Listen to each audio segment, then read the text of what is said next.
Havale. Deyir ki kellesi suyun içindeydi, ayakları üstteydi. Ayakları bağlı. Biraz zadıydı, karalmıştı.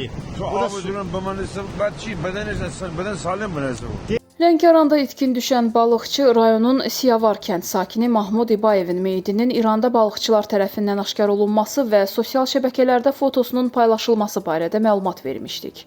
Mərhumun qardaşı meyidi ölkəyə gətirmək üçün artıq İran tərəfdədir. Mahmud İbayevin qardaşı Rəşad İbayev həmin şəkildən qardaşının cəsədini tanıyıb. Aidiyyatı qurumların dəstəyi ilə Rəşad İbayev İran tərəfdədir və qardaşının meyidini tapan şəxs Səid Hadiyahani ilə görüşüb. Kellesi suyun içindeydi, ayakları üstteydi. Ayakları bağlı. Biraz zadıydı, karalmıştı. Şu O da avuzunun bamanısı, beden salim mi neyse bu? deyir bunun bedeni maraqlıydı ki salim. sağ salamet. Səid Hadiyani bildirib ki, meyidi Bəndər, Ənzəli şəhərində Kəpurçay sahilində tapıb. Meyid suyun 25 metr dərinliyində idi. Başı aşağı suda qalmışdı. Üzü qaralmışdı, amma bədəni sağ-salamat idi. Qayığa qoyub çölə gətirdik və polisə məlumat verdik. Onu da deyim ki, bu ərazilər həmişə qayıqlarla nəzarət altındadır. Qeyd edək ki, sabah meyidin Azərbaycan tərəfə verilməsi nəzərdə tutulub.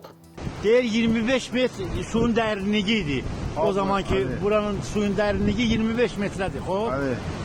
Ders sizde